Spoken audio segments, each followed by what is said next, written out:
오늘 설교 제목은 유시무종입니다. 특히 어린이에게는 어려운 말입니다. 무슨 뜻인지 설명하겠습니다. 어린이도 4학년 이상이면 유종의 미라는 말을 들어보았을 것이라고 생각합니다. 이 유종의 미라는 말은 시작한 일을 끝까지 잘해서 결과가 좋다는 뜻입니다. 그럼 유시무종은 무슨 뜻일까요? 이것은 유종의 미와 정반대되는 말입니다. 글자 그대로는 유시, 처음은 있되 무종, 끝이 없다는 뜻입니다. 시작한 일을 마무리하지 않는다는 뜻입니다. 그래서 이 말은 끝을 잘 맺지 못하거나 그 맺은 끝이 볼품이 없을 때 쓰는 말입니다. 이와 비슷한 말로서 시작은 좋았는데 갈수록 나빠지는 것을 비유하는 말이 있는데 우리가 잘 아는 대로 용두삼이라는 말입니다. 그런데 시작과 끝은 일에만, 우리가 하는 일에만 있는 것이 아닙니다. 우리가 사는 인생 전체에도 그 시작과 끝이 있습니다. 성경에서 예를 찾아보면 유종의 미를 거두지 못한 인물이 많습니다. 대표적인 인물이 여러분이 잘 아는 솔로몬 왕입니다. 그가 왕이 되었을 때는 하나님을 매우 잘 공경하고 바르게 섬겼습니다. 하나님께서는 그에게 최고의 지혜를 주셨습니다. 그러나 그가 말년에는 하나님께서 솔로몬을 미워하셨습니다.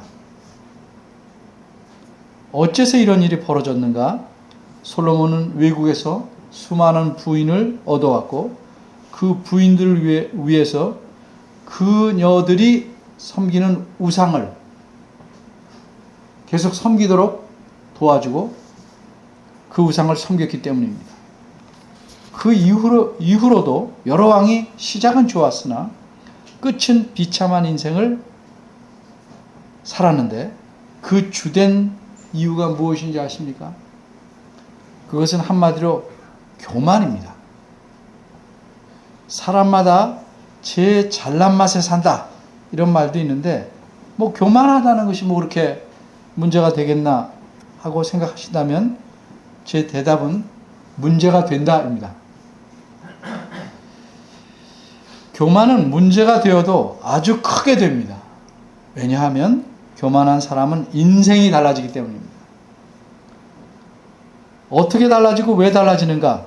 우선 그 사람은, 교만한 사람은 하나님께서 미워하시는 대상이 됩니다. 물은 마음이 교만한 자를 여호와께서 미워하시나니. 잠언 16장 말씀입니다.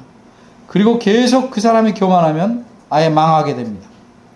저절로 망하는 것이 아닙니다. 하나님께서 그를 멸망시킵니다. 여호와는 교만한 자의 집을 허신다. 잠언 15장에서 말씀하셨기 때문입니다.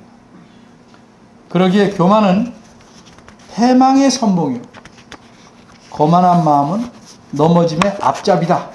이렇게 말씀합니다. 잠언 16장입니다. 오늘 본문에도 교만해서 결국은 망하고 만 사람이 나옵니다. 그의 이름은 아마샤입니다. 본문을 다음과 같이 세 가지로 살펴보고자 합니다. 첫째, 어이없는 행동. 둘째, 선지자의 경고. 셋째, 불순종의 결과. 첫째입니다. 어이없는 행동. 지난주에 말씀드린 바대로 아마샤는 지금으로부터 약 2800년쯤의 사람입니다. 남과 북으로 갈라진 나라의 남쪽에 있는 유다 나라의 왕입니다. 그는 25살에 왕이 돼서 29년을 다스립니다. 그런데 처음 5년간만 제대로 왕다운 삶을 살았다고 평가할 수 있습니다. 바꿔 말하면 하나님 말씀에 맞게 왕으로서 살았다 이렇게 말할 수 있습니다. 그런데 그 후 9년간은 포로로 살았습니다. 그 15년은 손가락질을 받으며 살다가 결국은 비참하게 죽었습니다. 왜 그랬을까요? 이 5년의 왕생활 중에 초기는 빼놓고 점점 교만해졌기 때문입니다. 그가 처음부터 교만으로 똘똘 뭉친 사람은 아니었습니다. 처음 왕이 되었을 때 그는 하나님 보시기에 비교적 바르게 행했습니다. 하나님 말씀을 지키려고 애썼습니다. 역대하 25장 1절에서 4절에 잘 나옵니다. 그래서 하나님께서는 그가 에돔 나라와 전쟁에서 큰 승리를 얻게 해주셨습니다. 그런데 문제는 이렇게 전쟁에서 큰 승리를 얻고 난 후에 생겼습니다. 싸움에서 승리하자 그는 교만해집니다. 이런 사실은 북쪽 이스라엘 왕도 익히 알만한 사실이었습니다. 북쪽 왕은 이렇게 말합니다. 19절 상반절입니다. 내가 에돔 사람을 쳤다, 싸워서 이겼다 하고 내 마음이 교만하여 자긍하는도다.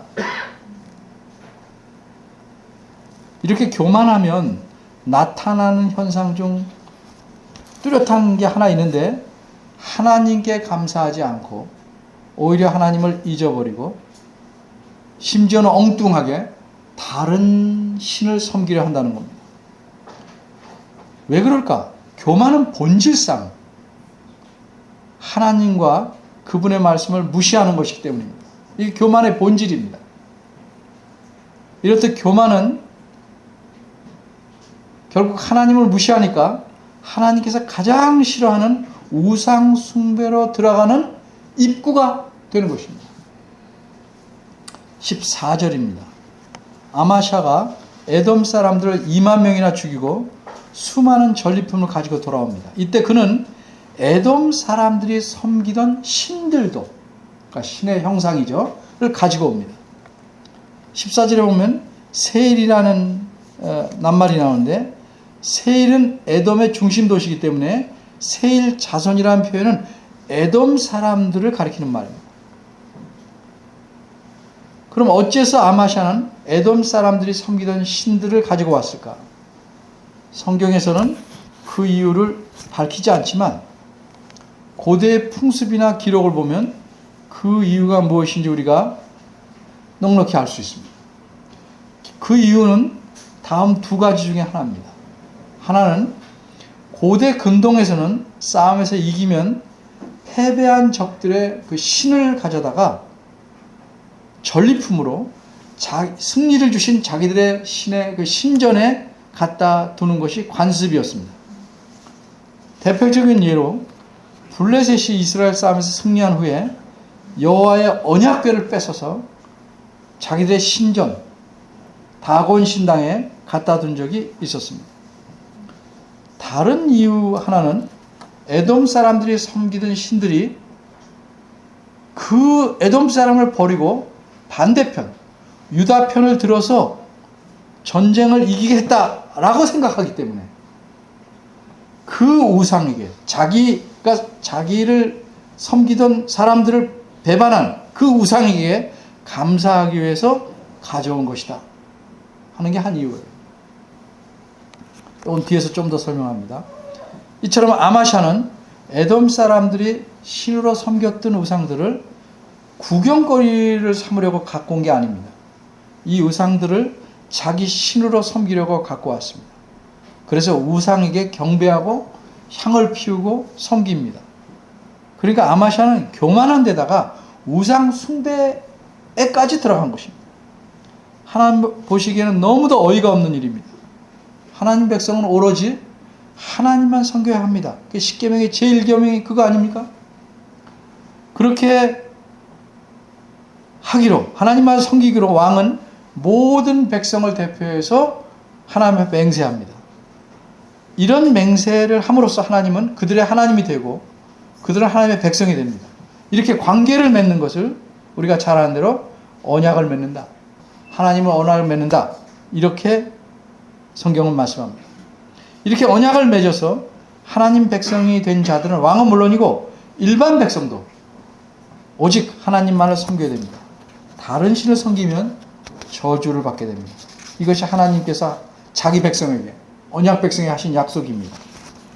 그런데 왕이 교만해서 자발적으로 여호와 하나님을 버리고 에돔 사람의 신들을 자기 신으로 섬기고 있습니다. 그러니까 하나님께서 크게 진노하셨습니다. 둘째, 선지자의 경고 15절입니다. 하나님께서 교만한 이 아마샤가 우상을 숭배하기 때문에 크게 진노하셨지만 곧바로 재앙을 내리시진 않았습니다. 어떻게든 그를 다시 돌아오게 하시려고 하나님은 자기 선지자를 보내어 충고하십니다. 선지자는 중요한 사실을 지적하며 이렇게 말합니다. 누가 에돔과 전쟁에서 이기게 해주셨습니까? 하나님이 아니십니까?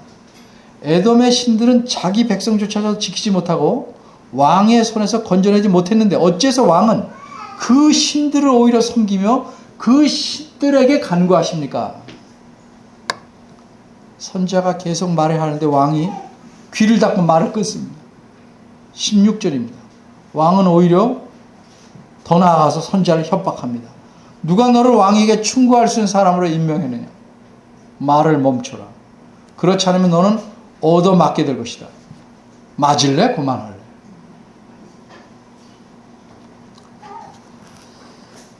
아마샤가 왜 이렇게 변했습니까? 한마디로 그가 교만해서 하나님을 배반했기 때문입니다. 그에게는 더는 하나님이 아니시기 때문입니다. 그러니 하나님 말씀을 들을 필요가 없어졌습니다. 7절에서 9절을 보면 에돔과 전쟁하러 나기 직전에 어떤 하나님의 사람이 아마샤에게 나타나 하나님 말씀을 전했습니다. 그러자 아마샤는 어떻게 했습니까? 10절입니다. 하나님의 사람이 전한 말씀대로 했습니다. 아마샤는 엄청나게 큰 돈, 우리 돈을 계산하면 30억이 넘는 돈을 포기하고 이스라엘에서 삭슬레온 군대를 돌려보냈습니다. 그 결과 그는 에돔에 크게 승리했습니다. 그런데 지금 에돔에 승리하고 돌아온 지금은 아마샤가 정반대로 바뀌었습니다. 하나님 말씀에 콧방귀를 낍니다. 하나님 말씀을 전하는 선지자를 협박합니다. 조폭처럼 계속 말하면 때리겠다고 협박합니다. 언제부터 이렇게 되었습니까? 왜 이렇게 되었습니까? 에돔의 우상들을 섬기려고 마음먹고 섬기겠는 후부터 그랬습니다. 우상을 섬김으로써 하나님을 배반하고 하나님을 버렸기 때문입니다. 이제 그는 하나님을 더 의지할 필요가 없습니다. 하나님 말씀에 귀를 기울일 필요가 없습니다. 사람이 근데 이럴 수가 있을까? 이렇게 확 바뀔 수 있을까? 그렇습니다. 주변에서 많이 보죠. 사람은 자기를 낳아주고 기른 부모를 저주하기도 합니다. 이렇듯 사람은 악합니다. 하나님을 버리면 그 악함이 표출되는 겁니다.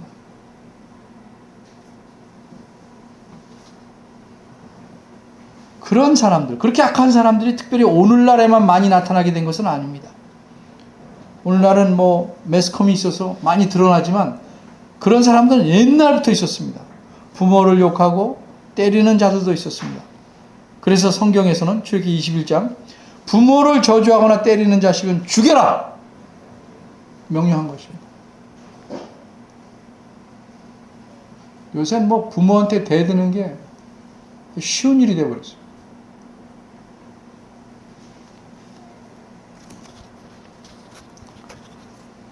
그런데 아마샤의 경우는 그가 하나님께서 말씀하신 대로 전쟁에서 승리했고 그 후 오랜 세월이 지난 것도 아닙니다. 승리한 직후인데 어떻게 하나님을 버릴 수가 있느냐? 우리가 이렇게 생각할 수도 있죠. 근데 이스라엘이 광야에서 한 짓을 보면 이해할 만하죠. 하나님이 주신 만나를 먹고 돌아서서 원망하고 고기 달라 하죠. 생강 달라 하죠. 파, 마늘 달라 하죠. 광야에서. 살아있는 것만도 감사할 판인데 사람은 그렇게 악합니다. 좀 어떻게 하나님 버릴 수 있는가? 이 점에 대해서 좀 설명할 필요가 있습니다. 우선 사람은 악하기 때문에 날 때부터 악하기 때문에 그럴 수 있다는 점을 먼저 말씀드립니다. 오늘날에도 그렇습니다. 하나님의 은혜와 도우심으로 사업이 번창하기 시작하면 어떻게 해야 됩니까? 하나님을 더 잘 섬기는 것이 아니라 아예 하나님을 저버리고 주일도 쉽게 빼먹고 사업에 몰입하고 돈을 더 의지하는 사람들에 관한 이야기 우리가 가끔 듣지 않습니까? 또 하나님께 간절히 구해서 아이를 달라 아이를 주시면 그 다음에 아이에게 빠져서 온통 악이 중심으로 그런 사람들 많이 보지 않습니까? 자기가 원하는 걸 얻고라면 하나님은 필요 없는 거예요. 그럼 그 사람에게 하나님 뭐예요? 자기가 원하는 것을 얻기 위한 도구일 뿐입니다.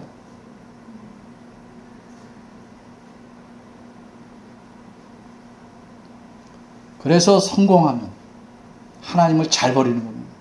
부자가 되면 하나님을 버리는 겁니다. 왜? 하나님 목적이 아니거든요. 도구예요. 도구.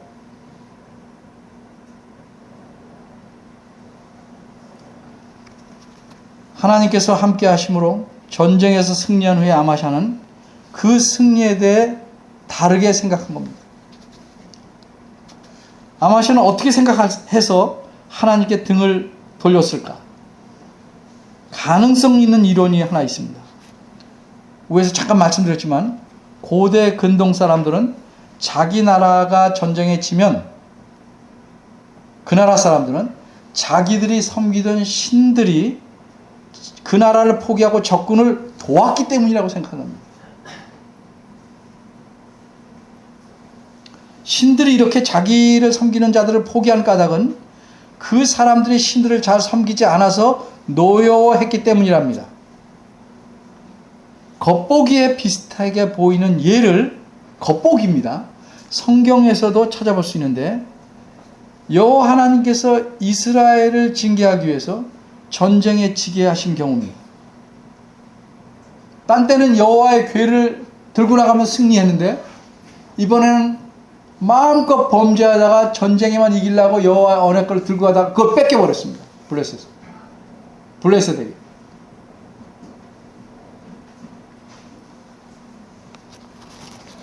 그러나 본질상 우리 하나님은 우상신들과는 전적으로 다릅니다. 하나님은 결코 자기 백성을 포기하지 않으십니다. 징계할지라도 긍휼을 베푸셔서 그들의 상처를 싸매십니다. 끌려갈지라도 그것에서 다시 돌아오게 하시는 분입니다.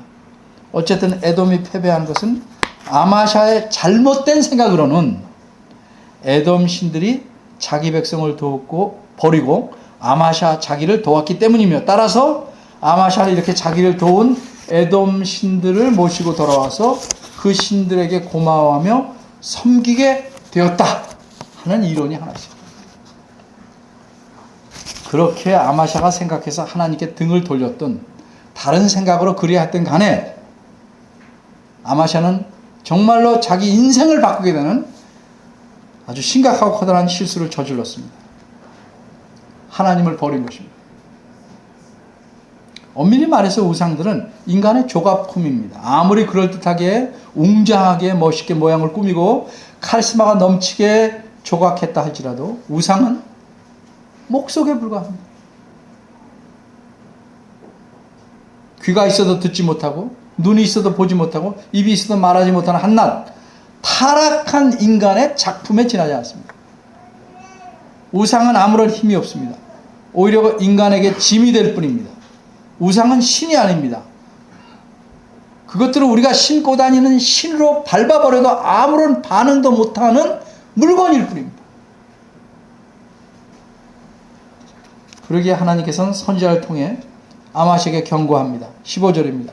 그것들이 설사 신이라고 할지라도 아마샤의 손에서 자기 백성들을 건져내지 못한 무능하고 무력한 신인데 어찌 그런 신들을 아마샤가 섬길 수 있겠는가?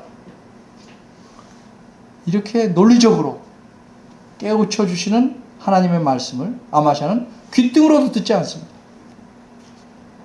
그리고 선지자를 정확히 말해서 하나님을 향해 주먹으로 울러대는 겁니다. 16절입니다. 그러자 선지자는 자신이 하던 말을 멈추며 이렇게 마무리합니다. 왕이 이렇게 헛된 일을 행하고도 하나님께서 나를 통해 전하시는 경고를 듣지 않는 것을 보니 과연 하나님께서 왕을 멸망시키기로 결정하신 줄을 알겠다. 셋째, 불순종의 결과. 불순종의 결과는 17절에서 28절까지 나옵니다. 이 부분에서는 과연 하나님께서 결정하신 일, 즉 아마샤가 망하는 일이 어떻게 진행되는지를 보여줍니다. 여기는 두 가지 일이 기록되어 있습니다. 하나는 아마샤가 북왕국 이스라엘과 전쟁을 벌인 일입니다. 17절에서 24절. 다른 하나는 아마샤가 어떻게 죽었는가를 알려주는 내용입니다. 25절에서 28절입니다. 먼저 앞부분 17절에서 24절 내용을 살펴보겠습니다. 아마샤는 에돔과 싸움에서 크게 이긴 후에 교만해서 자신감이 뿜뿜했습니다. 누구와 싸워도 이길 것 같았습니다. 근데 얼마 전 돌려보낸 이스라엘 군대가 분풀이로 유다 백성 3,000명을 죽이고 수많은 재물을 빼앗아간 일에 대해 복수하고 싶었어요. 이참에 이스라엘에게, 거기서 꾸어온 군대들인데 돌려보냈잖아요. 이스라엘에게 본때를 보여주려고 생각합니다. 그래서 신하들하고 상의하고 이스라엘 왕에게 전쟁을 선포합니다. 17절입니다. 오라 서로 대면하자 하는 말은 싸우자는 말이에요. 만나서 한번 싸워보자. 그러자 아마샤가 이렇게 전쟁을 선포한 데 대해서 이스라엘 왕 요아스는 어떻게 반응합니까? 가소롭다. 이렇게 반응합니다. 18, 19절입니다. 우리나라 속담에 하루 강아지 법 무서운 줄 모른다는 말이 있습니다. 태어난 지 하루밖에 안 되는 강아지가 호랑이한테도 덤벼든다는 겁니다. 근데 논리적으로 아직 하루밖에 안 살아봤으니까 누가 무서운지 위험한지 알 수 없죠. 그러니까 아무에게나 대든다는 거죠. 영어에도 비슷한 속담이 있는데 뜻이 비슷해요. 바보는 천사도 발을 내딛기조차 무서워하는 곳에도 마구 뛰어들어간다. 이해되시죠? 네. 왜 바보예요? 천사도 무서워하는 곳에 뛰어들어간다 이 말이죠. 그런데 이런 식의 속담이 이스라엘에도 있었어요. 그것은 뭐냐면 레바논의 가시나무가 레바논의 백향목에게 우리 사돈을 맺자. 이게 그런 뜻이에요. 이렇게 말한다는 겁니다. 가시나무라는 건 땔감으로 쓰이는 것 외에는 정말 아무짝에도 쓸데없는 덤불입니다. 반면에 백향목은 궁궐이나 신전 같은 훌륭한 건축물에 사용하는 매우 귀한 나무입니다. 그런데 가시나무 주제에 백향목에게 내 딸을 내게 주라 이렇게 말하는 것은 말도 안 되는 짓이라는 거죠. 그런 말을 하면 지나가는 짐승이 짓밟아줘도 싸다는 것입니다. 이스라엘 왕은 이렇게 점잖게 그런데 비꼬서 말하면서 싸우지 말고 덤비지 말고 그냥 내 궁에서 조용히 지내라. 전쟁에 이긴 느낌을 갖고 편하게 지내라. 이렇게 충고합니다. 뭐라고 그래요? 그리고 이어서 너와 내 나라가 망할 짓을 하지 말라. 이렇게 충고합니다. 그런데 여러분, 하나님의 선지자가 말씀하신 경고도 듣지 않은 아마샤가 이스라엘 왕의 충고를 들을 리가 있겠습니까? 전쟁에서 이길 거라고 생각하는데, 그 많은 거를 노략질 해올 수 있다고 생각하는데, 19절입니다.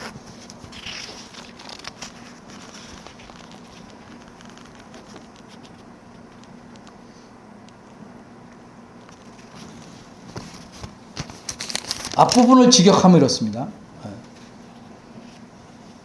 네가 말하기를 보라. 원어에는 이렇게 보라가 있습니다. 보라. 내가 에돔을 쳤다고 하며 내 마음이 너를 높여서 영광스럽게 하는구나. 이게 원문의 뜻이에요. 아마샤는 이스라엘 왕에게 자기가 에돔과 전쟁에서 크게 승리한 것을 자랑하면서 자신이 그렇게 위대한 걸 과시하는 겁니다. 이렇게 자신을 스스로 높이는 것이 교만의 겉모습입니다. 본질은 뭐라고요? 하나님을 무시하는 거예요. 겉모습은 자신을 높이는 겁니다. 교만이 교활해지면 겸손한 척 자신을 높여요. 하나님을 저버리고 하나님 말씀을 무시하고 하나님에게 주먹질한 아마샤의 눈에 이스라엘 왕쯤이야 우습게 보입니다. 교만한 자의 눈에는 누구든지 자기 발 아래로 보이는 법입니다. 그러니 아마샤가 이스라엘 왕 요아스의 말을 들을 리가 없지요. 16절 하반절에서 선자가 하신 말씀, 하나님께서 왕을 멸하시기로 결정하신 줄 아노라 하는 말씀이 과연 맞다 하는 사실이 드러납니다. 20절 상반절은 이렇게 말씀합니다. 아마샤가 듣지 아니하였으니 이는 하나님께로 말미암은 것이라. 결국 전쟁이 벌어졌고 그 결과는 20절 하반절에서 나온 대로 아마샤의 패배입니다. 21절 22절입니다. 그것도 치욕적이고 처절한 패배입니다. 23절 24절입니다. 아마샤는 사로잡힙니다. 사로잡힌 채 유다의 서울인 예루살렘에 아마샤는 끌려갑니다. 그리고 그가 보는 앞에서 이스라엘 왕은 예루살렘 성벽을 400규빗, 약 200m 정도 헐어냅니다.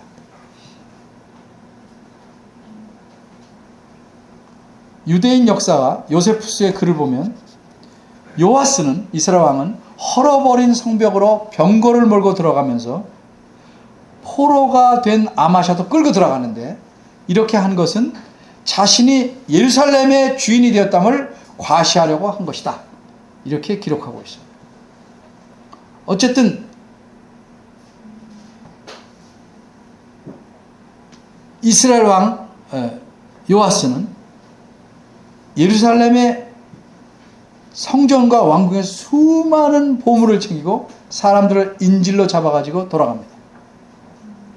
교만하던 아마샤가, 하나님을 저버린 아마샤가 그 대가를 톡톡히 치렀습니다. 25절과 28절, 어서 28절입니다. 아마샤는 왕입니다. 근데 이제 포로로서 삽니다. 우리가 서로 대면하자 이렇게 큰 소리 쳤던 아마샤는 이스라엘 왕에게 이제는 한마디 말도 못합니다. 이런 생활, 포로 생활을 예루살렘에서 했든지 아니면 사마리아로 그 다음에 끌려가서 했든지 아마 9년 정도 하게 됩니다. 그런데 나이 많은 이스라엘 왕 요아스가 죽습니다. 그런데 이때 아마샤는 나이 40이 채 안 되었습니다. 25세에 왕이 됐기 때문에 그 후 아마샤는 15년을 더 살다가 54세에 죽습니다. 그런데 그 죽음이 매우 비참합니다. 자연사가 아닙니다. 신하들이 반역합니다. 그래서 이 반역을 알고 아마샤는 예루살렘에서 서남쪽으로 50km 되는 거리에 있는 요새, 라기스라는 성읍에 있는 요새 같은 성읍에 도망칩니다. 그런데 반역한 무리가 기어코 쫓아가서 죽입니다. 그 요새가 있는 성읍에서는 아무도 아마샤의 죽음을 막아주려고 나서지 않았습니다. 백성들마저 왕을 버렸습니다. 그렇게 된 이유를 성경은 무엇이라고 말씀합니까? 27절입니다. 아마샤가 돌이켜 여호와를 버린 후로부터 모반했다, 이렇게 말합니다. 아마샤가 모반을 겪고 마침내 비참한 최후를 맞이한 것은 이유가 뭐예요? 하나님을 버렸기 때문입니다. 하나님을 배신했기 때문입니다. 이렇듯 교만이라는 사람을 향해서는 주로 잘난 체하는 것으로 나타나지만 하나님에 대해서는 배신하고 그분을 버리는 것으로 나타납니다.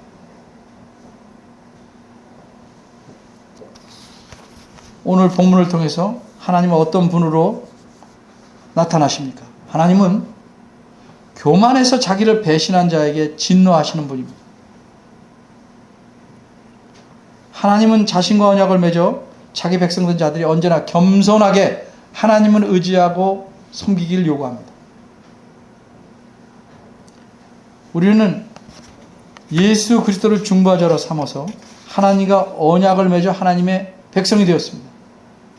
그러기에 우리 그리스도인들도 구약시대의 하나님 백성처럼 하나님에게 충성과 절개, 진리를 지키며 충성을 다해야 됩니다. 우리가 교만해서 하나님을 배반하면 하나님 우리에게 진노하실 겁니다. 그럼 어떻게 됩니까? 우리 삶이 비참하고 황폐해질 것입니다. 오늘날 우리는 어떻게 교만해지고 하나님을 배반하게 됩니까? 주로 돈을 따라가면서 배반하게 됩니다. 돈을 좀 벌고 삶이 넉넉해지면, 그리고 자신이 원하는 것을 이루었다 싶으면 어떻게 돼요? 교만해집니다. 돈은 그 자체로는 물건이지만 돈이 우리 생각과 삶에 미치는 영향은 하나님과 대등할 정도로 막강한 신입니다. 사람들은 돈을 위해 삽니다. 성공 왜 합니까? 돈 벌려고. 돈 벌려고 성공하고, 성공하려고 공부하고, 돈 벌려고 일하고, 돈과 성공에 목숨을 겁니다. 자기가 바라는 것이 남이 보기에 참 남들을 위한 직업이라 할지라도 그걸 추구하는 목적이 뭐냐.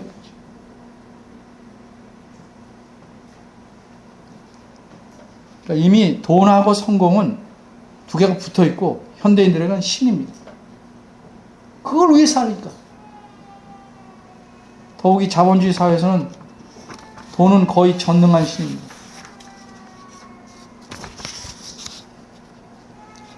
그러니 이게 제가 드리는 충고가 귀에 들어오지 않고 가슴에 와닿지 않으면 그 사람이 이미 교만한 상태에 들어와 있다 라고 말해도 지나치지 않을 것입니다. 그래도 난 돈 벌고 그래도 성공할 거야. 교만한 상태에 들어와 있는 것입니다.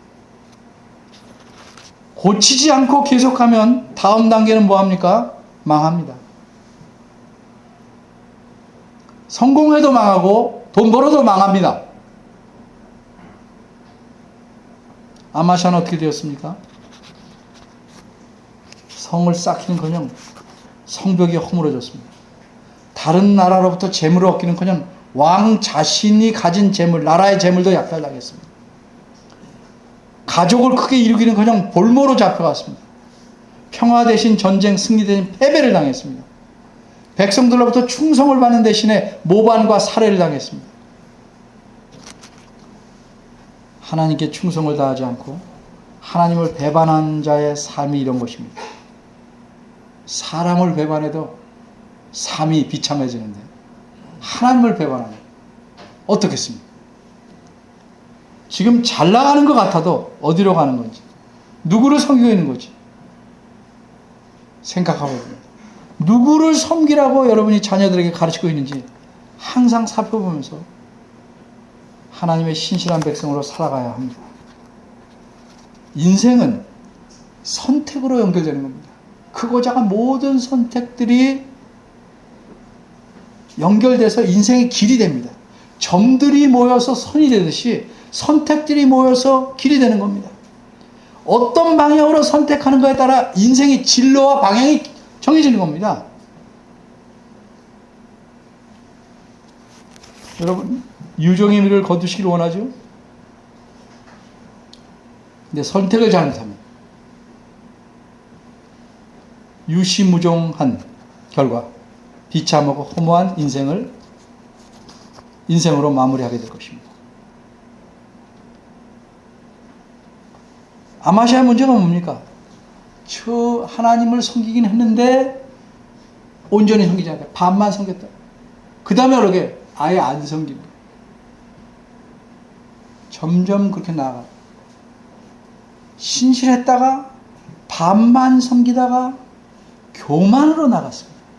결국은 비참한 최후를 맞이했습니다. 온 마음을 다해 하나님 섬기지 않으면 그 사람의 인생은 비참하게 될 것입니다.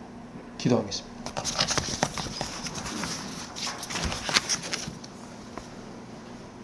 은혜로우신 하나님 아버지, 참 죄 많고 완악하고 욕심 많은 저희들을 택하여 하나님의 자녀 백성 삼아 주셨습니다. 이 사랑과 은혜에 감사하며 우리 안에 죄된 모든 습성을 누르고 하나님을 잘 붙잡아서 하나님과 더불어 사는 감사하고 기쁜 삶을 계속 맛보게 하시고 하나님을 잘 섬김으로써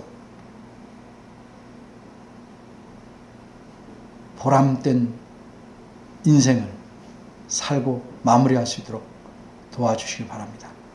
세상 사람들이 추구하는 것을 따라가지 않게 하시고 세상 사람들이 원하는 것들을 나도 갖고자 목을 매지 않도록 주께서 저희를 주의 말씀으로 늘 깨우쳐 주시기를 바랍니다. 예수님 이름으로 기도합니다. 아멘.